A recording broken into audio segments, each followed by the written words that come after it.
अध्याय 3 स्थल रूपों का विकास। किस तरह से हमारा जो स्थल रूप है जहाँ हम रहते हैं वो क्या किया गया है, विकास किया। ठीक है, तो उसके बारे में हम लोग यहाँ अध्ययन करेंगे। ठीक है, देखिए पृथ्वी की जिस सतह पर हम रहते हैं वह गतिमान है। ठीक है, मतलब वो हमेशा गति करते रहता है। जिसे हम लोग जानते हैं ना, पृथ्वी सूर्य के चारों ओर क्या करता है, गति करते रहता है, मतलब घूमते रहता है। हम इसका एहसास नहीं कर पाते हैं। हजारों वर्षों से मनुष्य यही सोचा करता था कि महाद्वीप अपनी जगह पर स्थिर है, मगर ऐसा नहीं है। हम लोग अभी भी वही सोचते होंगे ना कि वो स्थिर है, लेकिन वो क्या करते रहे, वो गति कर रहा है अभी भी। ठीक है, आज पृथ्वी पर महाद्वीप और महासागरों की जो स्थिति हमेशा से नहीं था। ठीक है, पहले जो स्थिति था वो क्या था, अलग था। यहाँ देखिए 1912 ईस्वी में जर्मनी के अल्फ्रेड वेगनर ने बताया कि लाखों वर्ष पूर्व सभी महाद्वीप एक साथ जुड़े हुए थे। ये पूरा वर्ल्ड है। ठीक है, और ये जो पैंजिया है, पैंजिया स्थल भाग है, और पूरा जो स्थल भाग है वो क्या है, एक साथ जुड़ा हुआ था। ये लाखों वर्ष पहले की बात बता रहा है। ठीक है, और ये है सागरीय भाग, ये है पैथालासा। ठीक है, महासागरीय भाग। ठीक है, इसके बाद क्षैतिज गति के एक दूसरे से अलग हो गया, मतलब आंतरिक हलचल के कारण। ठीक है, प्लेट टेक्टोनिक का क्रिया हुआ। ठीक है, और ये एक दूसरे से क्या हो गए, अलग हो गए। स्थलीय भाग भी अलग अलग भागों में डिवाइड हो गया, बट गया, और महासागर भी अलग अलग भागों में बट गए। ठीक है, यहाँ पर देखिए हमारा स्थल मंडल 6 बड़ी और 20 छोटी प्लेटों से बटा हुआ है। इन प्लेटों को स्थल मंडल प्लेट या टेक्टोनिक प्लेट कहते हैं। हम लोग जानते हैं, देखिए आप लोग यहाँ पर ही समझने का कोशिश कीजिए। यहाँ देखिए ना, पहले एक साथ हम लोग जो देखिए पैथालासा और पेंजिया वो एक साथ था। ठीक है, लेकिन प्लेट टेक्टोनिक के पश्चात में ये अलग अलग प्लेट, ठीक है, उत्तरी अमेरिका हो गया, दक्षिणी अमेरिका हो गया, यूरोप हो गया, अफ्रीका हो गया, एशिया हो गया, ऑस्ट्रेलिया हो गया, ये 7 अलग अलग प्लेट में क्या हुए, ये बट गए। ठीक है, और ये जो सागर है, 4 महासागर, ये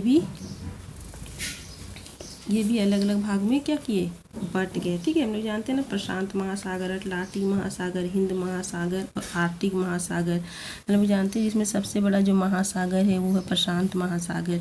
ठीक है, आगे देखिए आप लोग, इन प्लेटों में गति पृथ्वी के अंदर पिघले हुए मैग्मा की गति के कारण होता है।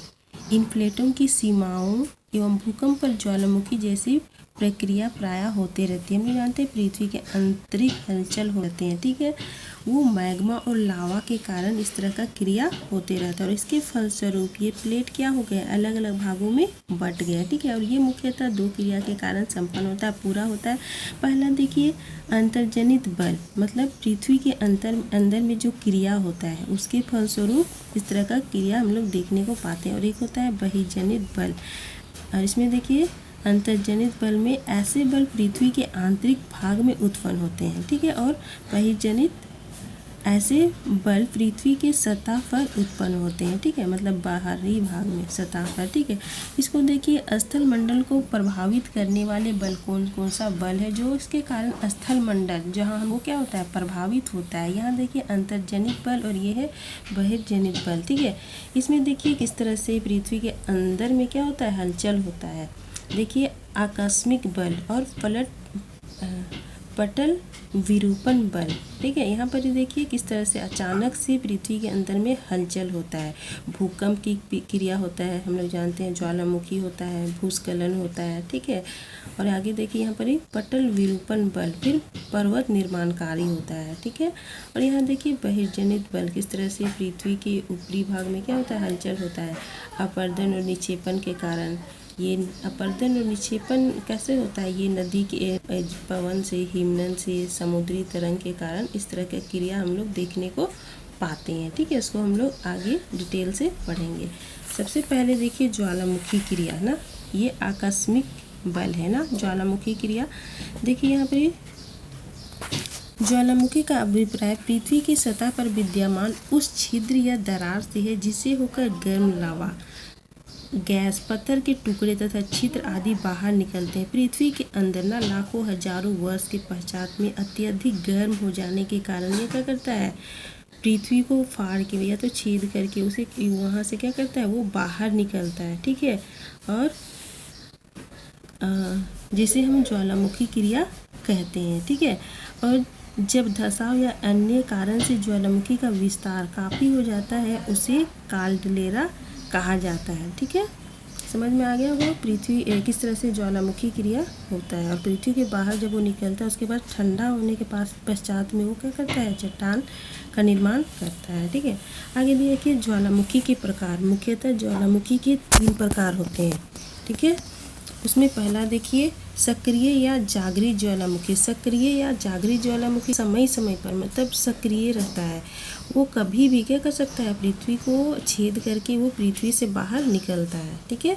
देखिए यहाँ जिन ज्वालामुखियों से लावा और गैस हमेशा बाहर निकलते रहते हैं उसे जागृत ज्वालामुखी कहते हैं। यहाँ आप लोग देख सकते हैं ना, इस तरह से ज्वालामुखी की क्रिया होता है और ये कभी भी, इसके लिए कोई टाइम टेबल नहीं है, ठीक है। कभी भी ये क्या कर सकता है, पृथ्वी को फाड़ कर या तो छेद करके ये क्या कर सकता है, बाहर निकल सकता है। और खासकर ये हम लोग इटली का एटना और एस्टम्बोली का क्या है, उदाहरण है, ठीक है।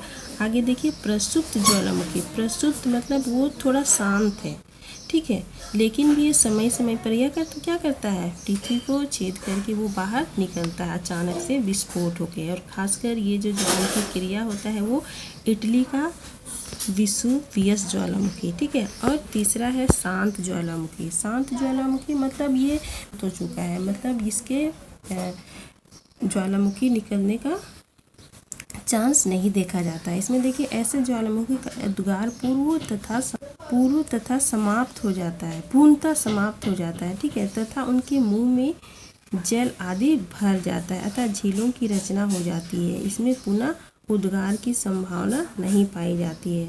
देखिए कहाँ पर इस तरह का ज्वालामुखी देखने को मिलता है, अफ्रीका के किलिमंजारो में इस तरह का ज्वालामुखी हम लोग क्या करते हैं, देखते हैं, ठीक है। आगे देखिए ज्वालामुखी उद्गार के समय धरातल पर ज्वालामुखी पर्वत, लावा, पठार, गर्म जल के झरने, कालडेरा आदि बनते हैं, ठीक है। और हम लोग जानते हैं ना ज्वालामुखी उद्गार के फलस्वरूप क्या करते हैं, बड़े बड़े पर्वत श्रृंखलाओं का क्या होता है, निर्माण होता है, ठीक है। आगे देखिए आप लोग यहाँ देखिए भूकंप। आप लोग जानते हैं ना भूकंप किसे कहते हैं, पृथ्वी के आंतरिक हलचल के कारण क्या होता है, भूकंप होते हैं। मतलब पृथ्वी का हिलना डुलना, मतलब इसी हम लोग भूकंप कहते हैं। देखिए पृथ्वी की सतह के कंपन को ही भूकंप कहते हैं, अर्थक्वेक। हम लोग बहुत बार सुनते हैं, टीवी में समाचार में सुनते हैं ना। पृथ्वी की गति, ज्वालामुखी उद्गार, भूपटल भ्रंश, जलीय भार आदि के कारण ही भूकंप होते हैं, ठीक है। धरातल के नीचे का वह स्थान जहाँ कंपन की घटना आरंभ होती है, ठीक है, मतलब हिलना जहाँ से आरंभ होता है, उद्गम केंद्र या फोकस कही जाती है, वहीं से ज्वालामुखी क्रिया शुरू होता है, ठीक है। उद्गम केंद्र की ऊपर सतह पर जहाँ भूकंप का अनुभव सर्वप्रथम होता है अधिकेंद्र कहा जाता है। अधिकेंद्र में भूकंप की तीव्रता सबसे अधिक होती है तथा अधिक दूरी बढ़ने के साथ साथ तीव्रता कम होती जाती है। मतलब जिस स्थान से उद्गम केंद्र ना, जिस स्थान पे उद्गम होता है, शुरू होता है, वहाँ बहुत ज़्यादा भूकंप की क्रिया देखने को मिलता है, लेकिन वो धीरे धीरे जब वो बढ़ता है तो वो क्या हो जाता है, धीरे धीरे वो कम हो जाता है, ठीक है। आगे देखिए भूकंप तरंगे। भूकंप तरंगे मुख्यतः 3 टाइप्स का हम लोग देखते हैं। उसमें देखिए पहला है अनुदैर्ध्य तरंग, पी तरंगे कहते हैं। ये सबसे अधिक तीव्र होता है ना, ये बहुत ज़्यादा तीव्र होता है और जिसके कारण पृथ्वी पूरी तरह से क्या हो जाती है, डूब जाती है, ठीक है।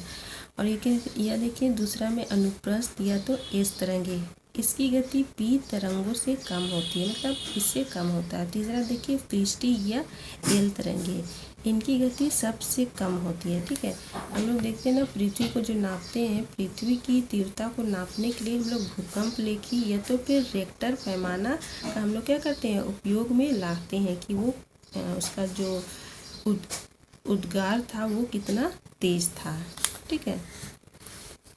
यहाँ पर देखिए भूकंप की तीव्रता एवं प्रभाव। भूकंप का जो प्रभाव पड़ता है वो जब यहाँ देखिए 0 से 1.9, ठीक है, यहाँ सिर्फ सिस्मोग्राफ से ज्ञात होता है, ठीक है। यहाँ देखिए हल्का कंपन, ये मतलब सबसे ज़्यादा जो कंपन होता है वो देखिए इस स्थान में बहुत ज़्यादा भयानक होता है, 6 से 6.9, ठीक है। और ये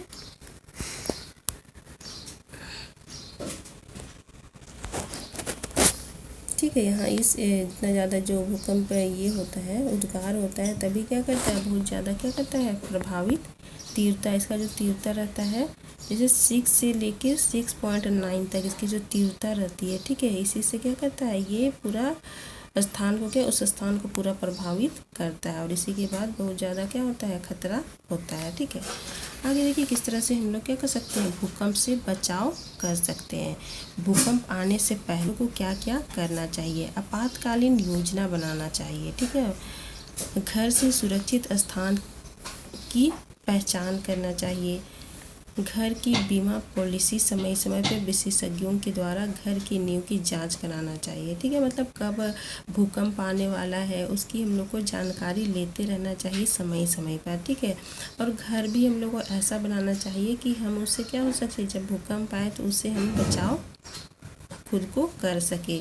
और जब भूकंप आ जाता है तो हम लोग को मेज़, पलंग के नीचे, दीवार का कोना, दरवाजे के पास हम लोग क्या कर सकते हैं, खुद को बचाव हेतु इस स्थान पे रख सकते हैं, ठीक है। घर की बीमा पॉलिसी भी कराना चाहिए। समय समय पर विशेषज्ञों के द्वारा घर की नींव की जांच करना चाहिए। मतलब हम लोग का घर ठीक है कि नहीं है, भूकंप आएगा तो इससे प्रभावित हो सकता है या नहीं हो सकता मान ली घर, इसकी हम लोग को जाँच पड़ताल करते रहना चाहिए। हम लोग का घर जो है उसका पिलर भी मजबूत होना चाहिए, ठीक है। भूकंप आने के दौरान जब भूकंप आ जाता है उसके पश्चात में हम लोग किस तरह से हम लोग बचाव हेतु कार्य कर सकते हैं। यदि मकान के अंदर है तो स्थान पर रहना है, ठीक है। घर से बाहर है तो खुली जगह पर जाना है। समुद्र के किनारे है तो ऊंची ज़मीन की तरफ जाना है, और वाहन चला रहे हैं तो खुली जगह पर रहना है, ठीक है। आगे देखिए भूकंप आने के बाद, जब भूकंप आ जाता है उसके पश्चात में हम लोग किस तरह से बचाव हेतु कार्यों को कर सकते हैं। आगे देखिए स्थानीय रेडियो एवं दूरदर्शन केंद्रों का प्रसारण सुनिए। हम लोग को समय समय पर रेडियो का या तो फिर अन्य और भी जो यह साधन है उससे हम लोग क्या कर सकते हैं, सुन सकते हैं इसके बारे में। चोट लगी है तो प्राथमिक उपचार हेतु हम लोग को डॉक्टर के पास जाना चाहिए, ठीक है। आगे है बिजली की आपूर्ति बंद कर देनी चाहिए, बिजली वगैरह को बंद कर देनी चाहिए, ठीक है। और क्षतिग्रस्त इमारत में है तो बाहर निकलने का प्रयास करना चाहिए। मतलब अंदर है हम लोग घर के अंदर और हम लोग सुरक्षित नहीं है तो हम लोग को घर से बाहर निकलने का प्रयत्न करना चाहिए, ठीक है। आज का क्लास इतना ही रहेगा, आप लोग को समझ में आ गया होगा। धन्यवाद।